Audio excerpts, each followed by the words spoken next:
বিরিয়ানি আর পোলাও লাভারদের জন্য দারুণ একটি টেস্ট। চিকেন এবং আলুর পারফেক্ট কম্বিনেশন, এটা একবার যদি বানিয়ে খান বারবার আপনার বানাতে ইচ্ছে করবে। অল্প মশলায় সহজেই ঝটপট বানিয়ে নেওয়া যায়, ঝামেলাবিহীন ওয়ান পট বিরিয়ানি বা পোলাও রেসিপি বলতে পারেন। প্রথমেই মুরগির মাংসের মধ্যে লেবুর রস আর লবণ মিশিয়ে নিচ্ছে। বাসায় টক দই ছিল না, অবশ্যই একটু থাকলে টক দই ইউজ করবেন, অথবা গুঁড়া দুধের সাথে গরম পানি মিশিয়ে সেটা একটু ঠান্ডা করে তাতে লেবুর রস মিশিয়েও টক দই বানিয়ে নেওয়া যায়। সেটাও কিন্তু চিকেনের সাথে মেখে রেখে দিতে পারেন, এতে করে চিকেনের গন্ধ চলে যাবে। রান্নার জন্য প্যানে নিলাম তেল আর তাতে দিয়ে দিলাম স্বাদ মতো লবণ এবং আলু। আলু আমি গোল করে কেটেছি, আপনারা চাইলে আপনাদের পছন্দের যে কোনো শেপে কেটে ভেজে নিতে পারেন। আলুটা এমনভাবে ভাজতে হবে যে মোটামুটি সেদ্ধ হবে আর হালকা কিছুটা কাঁচা থাকবে, এরকম করে ভেজে নিতে হবে আর কি।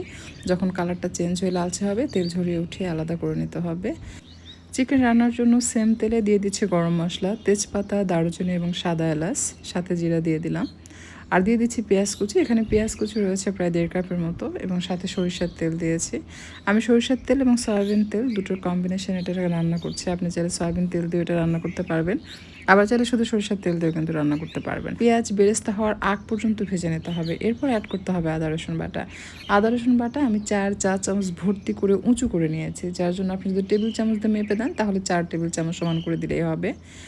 এরপর মশলা কষিয়ে নেওয়ার পর অ্যাড করতে হবে মুরগির মাংস, আর তাতে ঝালের জন্য দিয়ে দিচ্ছি কাঁচামরিচ। আমি 7 থেকে 8টি কাঁচামরিচ এখানে অ্যাড করেছি এবং আলু দিয়েছি।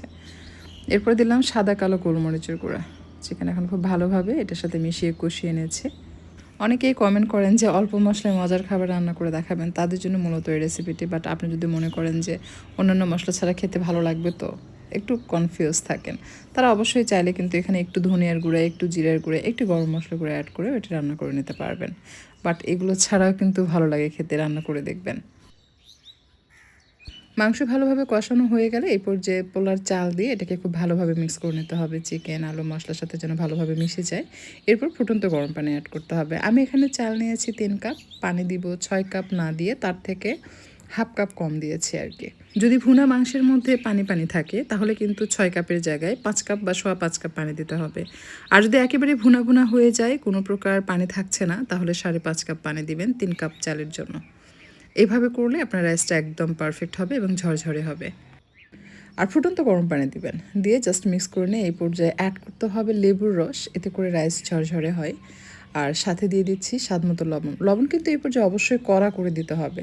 এই পর্যায়ে যদি আপনার কাছে মনে হয় যে লবণ পারফেক্ট, তাহলে রাইস ফুটে ওঠার পর কিন্তু লবণের স্বাদ হালকা হবে, তখন কিন্তু খেয়ে মজা পাবেন না। তাই লবণ কড়া করে দিবেন যেন ফুটে ওঠার পর লবণ একদম পারফেক্ট হয়, আর তখন খেয়ে কিন্তু মজা পাওয়া যায়।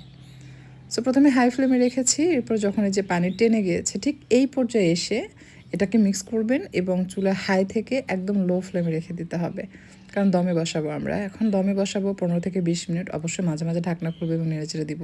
খেয়াল রাখতে হবে তলানিতে যেন পুড়ে না যায়, আর ঢাকনা যে ঘাম থাকবে সেটা যে কোনো কাপড় বা টিস্যু দিয়ে মুছে নেবেন যেন ঘাম বারবার এটার উপরে, রাইসের উপরে না পড়ে। তো আমি আস্তে কয়েকটি কাঁচামরিচ দিলাম, অবশ্যই আগালি ভেঙে দিবেন, হ্যাঁ। দিয়ে জাস্ট এটাকে দমে বসিয়ে রাখতে হবে। এরপর আমি সার্ভ করেছি এটা পেঁয়াজ, ডিম, কাঁচামরিচ, লেবুর সাথে। চমৎকার খেতে, ট্রাই করে দেখবেন, কেমন লাগলো জানা।